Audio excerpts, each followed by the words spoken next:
because I'm a gay black man, right? You would think that you will be celebrated not only in the LGBT community, but also in the creative community. But you're not. It's like we are the last to be looked at. We are the last to be uplifted.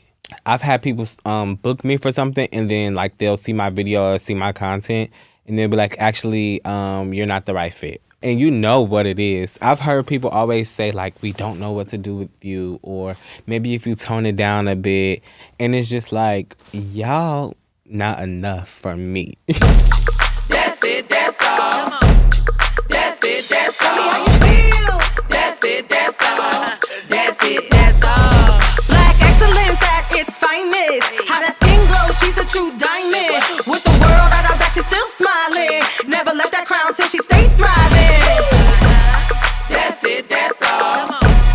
That's it, that's all. Keep it real. That's it, that's all. That's it, that's all.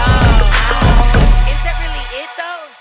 What up, what up, what up? Welcome to Daz It Daz All. I'm your host, KC Carnage. And today we're going to do another artist spotlight. Y'all know it's one of my favorite segments. And today we got Rom Lawrell, upcoming, still, I think is a star. Definitely a pop. Superstar, baby. Superstar. Okay, tell him, he hails from Chicago. Some of his influences in his music is a fusion of Chicago house, R&B, dance, rap. I mean, I've seen this guy develop, and his videos, if you haven't checked out any of his videos, make sure you go do that. They're always innovative. They're always innovative. They're always fun. And you might see me in a couple of them. No shade. So let's just jump into it. I don't want to talk more about him because that's what he's here for. Rom, welcome. What's up? I'm glad you came on the show today. What's up, what's up? I want to get, the world, that don't know you to know you, because I think that you're an amazing artist and all of that. You're a very good friend of mine. So tell us a little bit about you, Rom, and what kind of artist are you? So what's up, y'all? I'm Rom Lawrell, and I'm an R&B pop artist. I consider myself a pop artist because I don't just do like R&B. I don't just do rapping. I do everything. And most of the time I'm writing too. So it's just like I'm a pop star. Like when you look at Michael Jackson, you look at Diana Ross, you look at Missy Elliott, even Beyonce, like those are the people who I aspire to be like, or like I aspire to have their, notoriety and their level of fame. So yeah. I feel like I'm a multifaceted, multi-talented artist. And I don't just do like music. I do some everything: producing, writing, singing, videography, photography. So I'm multi-talented. That's what I think. And as you should be. That's how we make it in this world. Got a lot of a lot of tricks in our bag. You know what I mean? To get the bag. You got to do. Now, bro, was being an artist or pop artist, as you say, was that something you've always wanted to be, or is that something you kind of grew into? It's something that I always wanted to be. I knew from a young age. I used to be singing around the house at like 2, 3, 4, and then I think when my family realized that I was a singer, they were just like, okay, it's something there. Like we have to kind of nudge him or push him in the right direction. So like my dad did music too. And once he found out I could sing and do music, like he was just like, no, you got to sing like this. You got to sing with feeling. You got to be emotional. You got to, so he really was like pivotal with me wanting to be an artist. But I knew when I was like 2 or Was your 3. dad in music as well? I wouldn't say he wasn't really in music, but he wanted to do music. Like, I think growing up, him and his friends did like a cover band, New Edition cover band, and he sung a lot at like the family reunions and stuff like that. And he even recorded a few songs too, but he kind of was just like the person who, he bought me the first DAWs. Like Cubase. I think that was the first one we used. And he bought a MacBook and he bought a mic. So I would go over his house every other weekend and I would just like lock myself in the room and record my songs and write my songs that I have written over the years or whatever like that. And then it was always good, but the quality, I'm not no engineer, so the quality was always bad, but I used to make mixtapes in like high school and pass them out to people in high school, and that's pretty much how I like knew And I also like remember sitting right next to him watching Purple Rain and like saying like I want to do that. Like that was the movie that made me go like I want to be an entertainer. We all love Purple Wayne and we all love Prince. I mean, as many people as I've had on this couch to talk about Prince is always going to come up. Iconic. What about that movie and what about Prince did you see in yourself, or did you say, wow, this is what I want to do? Like, what about it touched you? Well, Prince is so eclectic in the way he dresses. If he was out today, he would be like non-binary, like a non-binary artist. I mean, technically he was without saying he was because he changed his name to the symbol, right? So he was always the person who would go out there and do whatever he wanted to do. And then like when I heard the music, it was just something that you didn't hear from music like that. He has a specific sound, even when he produced for other people like Apollonia, Ready for the World, like all those artists. You could still hear Prince. And then even artists today and writers today, you can hear the influence. Like Alien Superstar by Beyonce, like that is all Prince, like influence. So I just always loved Prince because he wouldn't shy away from being himself and doing exactly what he wanted to do.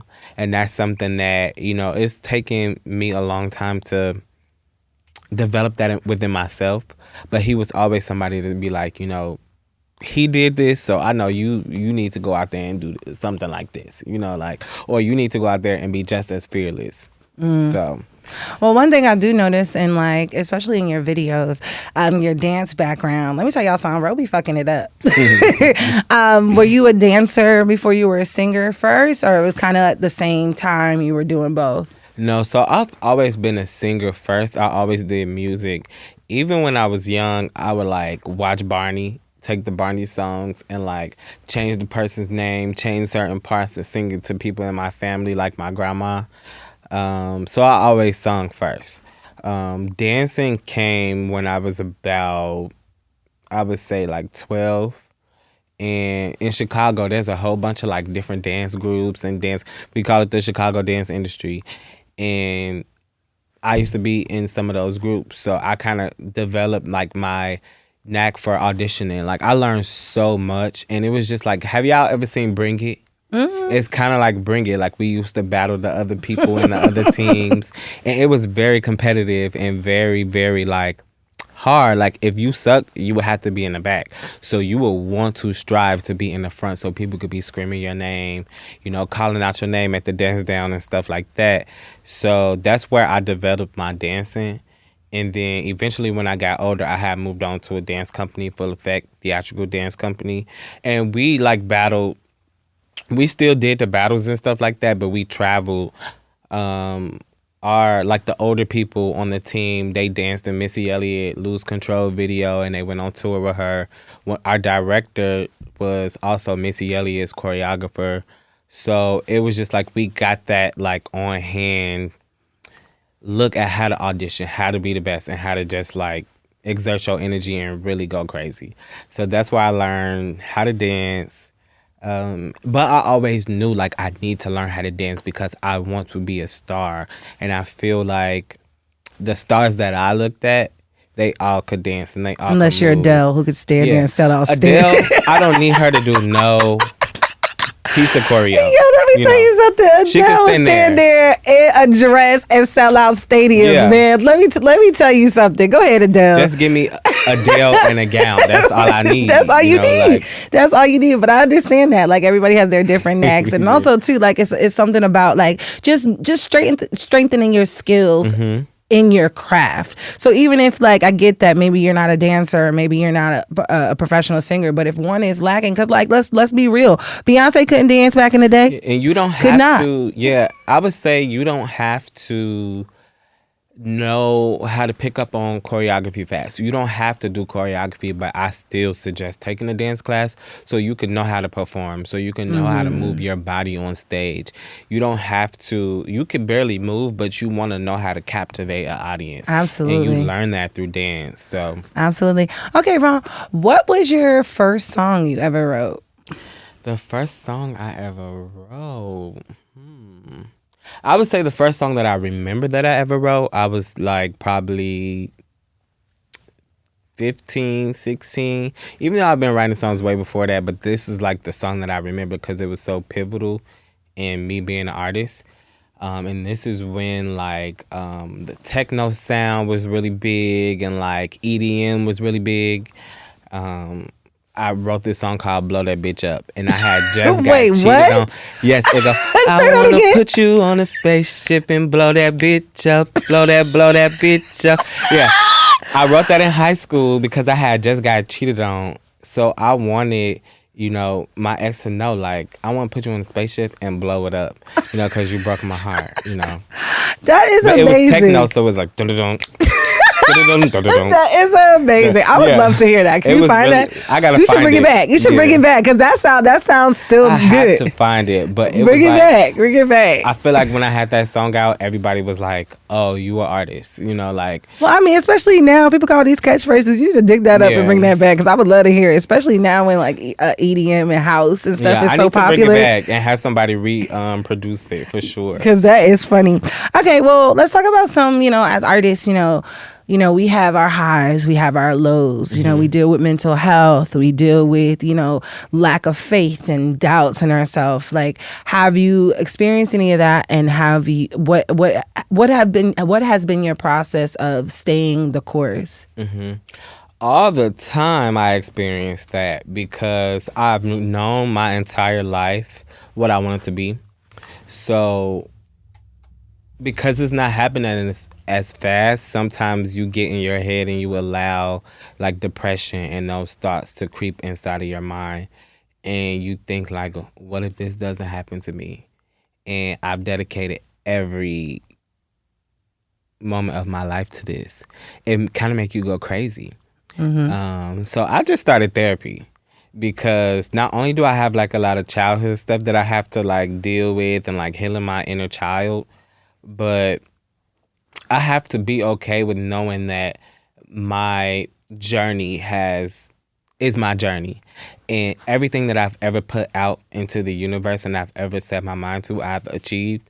So this is just something that I'm going to achieve. Also, it might take a little longer because for legends and the greats, it takes them longer. Like, I don't want just like popcorn success where it's just like, oh, I'm famous here, and then 5 years later nobody knows me or nobody cares. I want to be working in this industry until I'm 70. Like, you see Diana Ross, you see like Quincy Jones. you see like, I want to be in this industry until I die because I know it's where I'm supposed to be, and I know it's hard and it hasn't been easy. So I just try to stay mindful that, like, just stay the course. Just stay the course. Yeah, I went to this meditation session the other day, and it was very good. It was like it was, what did he call it? Freedom meditation, where it's not necessarily one that is derived from like the monks where we are normally taught, but it was more so finding your own mantra. And I thought that was very cool because typically when you go to these kind of sessions, they're either telling you or guiding you or telling you what you should say or this is what it could be. And within that meditation, I found my own mantra, and it definitely helped because as artists, especially when we're doing a lot of stuff and have to like pay bills and have to like put stuff aside that we don't want to have to decide, it does get cloudy and it does get dark, and then you feel like you're lonely, you feel like nobody understands, you feel like you're losing friends and people that you love. Like, so it's like one of those things where it's a tricky situation, but like staying the course it's not as easy as people want to make it. They see the overnights, they see the views, they see the happy times, but it's a lot that goes on into reaching your dreams. Like, there's a lot of things that you sacrifice, and people don't talk about that a lot. Ooh. And yeah, I just like through therapy is when I finally started like taking my head out of like the grind and like really dealing with my issues and dealing with my emotions, because I've been here for a long time, like almost 8 years, 9 years. And in that process, I've lost like my grandfather, my cousin committed suicide, my grandma just died a few weeks ago. I'm sorry to hear that. my grandfather had died like 5 years ago, my other grandfather, and it was just like, because I'm focusing so hard on trying to make my dreams come true, I'm not home. I'm not experiencing those moments. So it's like with my family, now that I'm going home more, I'm seeing that everybody has grown. But I was holding on to those things that I had when I left. And like now people, they're not even in that same space no more. So it's just like I owe it to myself to heal from that. And I owe it to myself to move on from it too, because everybody else has, while you still holding on to these things and still holding on to the thought that like I want to make it better for my family too. Like I want my family to, live a good life. My mom and I have to struggle. But you just lose sight of what's really important because you're so focused on work. And you're so focused on doing these creative things. On top of, now everybody has to be a content creator on top of writing songs, doing the things that they do, dance class, trying to audition, like trying to pay bills. Like it's so hard. So I recommend everybody find something that makes you feel good. Find something where you can release, because it is not easy for us creatives at all. At all. I mean, let's say it's like, I think Basquiat was like, artists were tortured souls. And it's the truth. Have you seen his art? Like, his art is so amazing and it's so like big now, but when you look at it, you just see it like looks he dark. was very like troubled in his mind. Like he was going through a lot of things, and now we just consume his art like crazy for pleasure almost. And it's just like he was so tortured. Right. And that's what an artist is. Like, look at people like Beyonce. She has like the biggest tour. People love her, but it's still so many people who talk bad about her. And she's given her entire life to the entertainment industry. Like since she was what? Born. Pretty much. Like she's Born. given her entire life to it, and it's still people who say she doesn't deserve what she has. It's still people who say, oh, she's, mediocre. It's still people that says, oh, she's an Illuminati. Like a black woman worked hard, and the only way to her success is that she sold her soul. Right. It can't be And that that's she the worked thing hard. That's the thing about. So that points me to my next question. Facing the challenges in the industry. Yeah. What kind of challenges have you faced? Do you like that you can pinpoint or any? I was like, I faced a lot. Like even this year, I've like dealt with people because I'm a gay black man, right?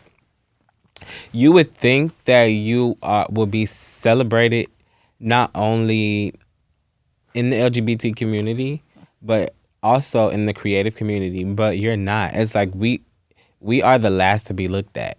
We are the last to be, uplifted. I've had people book me for something, and then like they'll see my video or see my content, and they'll be like, actually, you're not the right fit. Or they would keep pushing me back, like saying, hey, we have a bigger star or a bigger person, coming in to do this interview. We still got you, but, it's going to take, we'll get you next week. And then next week they say something else or say something else. and you know like what that. it is. And you know what it is. I've heard people always say, like, we don't know what to do with you, or maybe if you tone it down a bit. And it's just like, y'all not enough for me. Like, y'all can't handle me. Right. Y'all can't think as creatively as talented as I am. So that's why you don't know what to do with me. I'm pretty sure they said the same thing about Lady Gaga. I'm pretty sure they said the same thing about all these people who beat the odds. Right. So if I have to work a little harder to do things the way I want to do them, then I'm gonna do that, No, I feel that. It's just like one of those things where like for me, I've always, despite what people can say, like I've always tried to stay as authentic as possible. And not only as authentic as possible, but also as understanding and being able to see other views and move in that way. Never, like you can't help who you you hurt, or you can't help who might put a little bad taste in your mouth based on the decision you make for yourself. But I feel like you owe it to yourself to be who you are regardless. And the people around you that can't understand that, they just not for you. Yeah. They just is, and it's hurtful, especially when you're close to people. You know what I mean? You think that people are on this journey with you. But one thing that, I realized, even like, being with the show and dealing with the, like having the friends that I have, I just kind of like, some journeys are just meant for you. Yeah. Like, they're just meant for you. And I think that the compassion in our hearts, so like wanting to like, come with me, like, I'm doing this, let's do this. And it gets disheartening when they're not as into it as you are, because it's not their vision. So you have to stick to your vision and just hope that it all plays out. Yeah. And it's the weirdest thing. Like, that double-edged sword is painful, but it's also joyous, Yeah, but I feel like that's what everybody's journey is. Everybody's journey. If you had an opportunity and you didn't take the full opportunity to where you should have taken it, then you can't blame the executive. You have to also know what you're signing. You have to know what you're, putting your name on. It's like, now we're talking about ownership and being independent and not signing those type of deals. But also, I feel like I would want to sign a deal, honestly, because being an independent artist is hard. It is hard. And the type of budget that I need to like put out my vision, how I see it in my mind, I need big bucks, so. But I think the outcome will be triple the money. And plus, I already have so many songs. I already have a catalog. So it's like, I'm not just going to sign a deal. And I have nothing. And I have nothing, right. So it just depends on what you're signing. You got to know what you're signing. You got to be an independent artist. You got to learn the business. That's the hardest part, because when I started learning the business, I was like, what is this? And you got to do this. You got to get the split sheets. You got to do the sound scan. You got to do all this stuff. Like, learn all that. It was hard. It's a lot. So it's like, I do it because I have to, because I'm an independent artist. But hopefully once I build my fan base and I get, the right fan base, I can negotiate my own deals. And I can negotiate what type of money I'm willing to sell my catalog for. Or I can negotiate my marketing budget, because that's the biggest thing I feel like I need, a marketing budget. So, yeah. Okay. So, you also have a reality show coming up. Tell us about that. So, it's a reality show about... What's the name? LGBT love. It's called Love in L.A. It pretty much showcases 5 couples in L.A. who happen to be gay black men. And it just shows like the ups and downs of relationships. We've been filming for a minute, but it's finally coming out next month, I believe, September. So it'll be out when this airs. Okay. Y'all look out for Love in Hollywood. Yeah, it's juicy. It's juicy. We're going to get some tea. Ooh, I'm not giving no tea. Well, just know, like, it was a scene that's very juicy that we're in, and I hope that it makes people really see that, like, it isn't easy being in love, but you find, the best ways possible to make it work and keep it pushing forward and moving forward and being your best self. So that's why we did the show, because we wanted to show that, as black gay men, we are capable of being loved fully. We are deserving of unconditional love, because a lot of us don't feel that or see that in ourselves. So we wanted to, that's why we, did the show. Okay, nice. Okay. Well, he's about to be a reality star too, y'all. I'm telling y'all, he's a superstar. He's doing it all. He's doing it all. All right.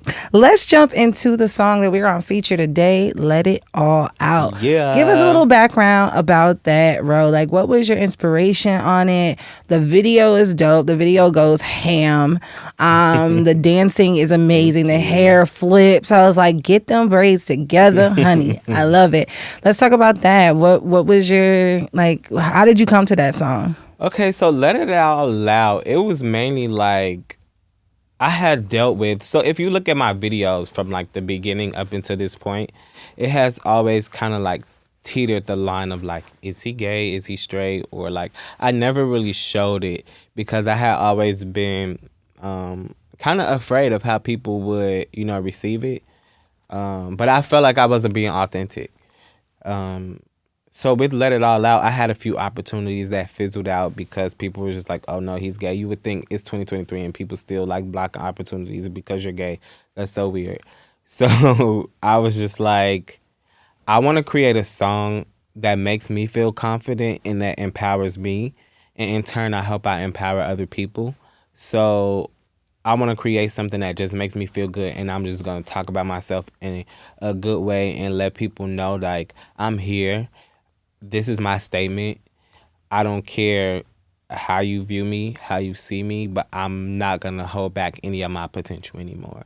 So this was me saying, let it all out. I'm letting it all out. I'm showing you who Rom Lawrell is in this state. And I might pull different parts of my creativity, but I'm never going to hold back who I fully am anymore. So this is Let It All Out. Okay, let's just jump into it, kids. Hold up. It's important because that's the truth. Hold up. I'd like to present myself. Face, serve, hair, serve, body, word. Stay on that bitch, nerves. Let it all out. Let it all out. Let it all out. Let it all out. I put that shit on, I look like success. Say what I say, I speak with my chest. Strutting the function, looking like sex. Get into it, it costs it like check. Cardi on my eyes. When I come, I bring the vibe. Get the Barbies when I slide. Kiss your nigga, make him cry. Face, serve, hair, serve, body, word. Stay on that bitch, nerve. Let it all out, serve. Let it all out, word. Let it all out, serve. Let it all out, been working. Let it all out, been serving. Let it all out, get nervous. Let it all out, I'm perfect. Let it all out.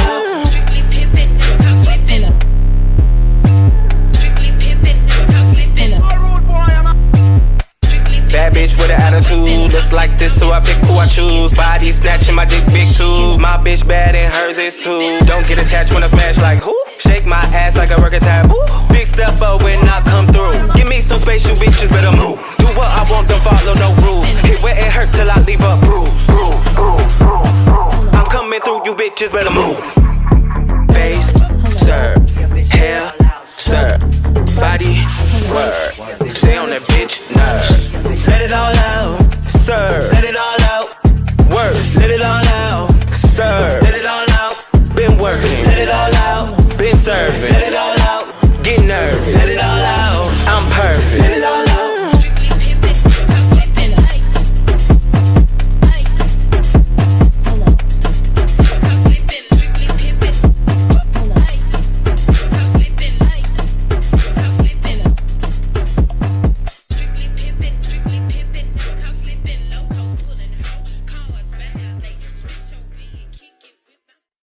So that was Rom Lawrell, Let It All Out, y'all.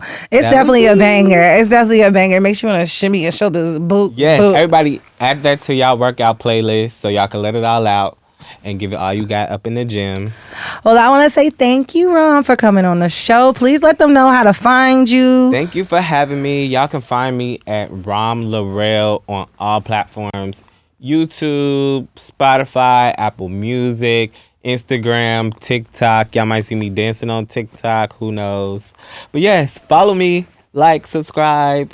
All of that. Well, I'd like to wrap my shows with a message to the people or a message to your younger self. If you had to send a message to either you, young Rom, or to a young Rom in the world, what would you say to them about becoming who you are and letting it all out? That's a good question, and that's a good ending because I always feel like an artist lives a life of serving other people. And I always say I wanted to be that person that I needed growing up and that I didn't see on TV growing up. So my message to my younger self or those little kids out there who are struggling with loving themselves and being who they are, I say, fuck everybody and just do what you want to do, because at the end of the day, people who don't see your vision is not meant for them to see it. You have to show the world who you are, and we need you. We need that little creative boy, that little creative boy.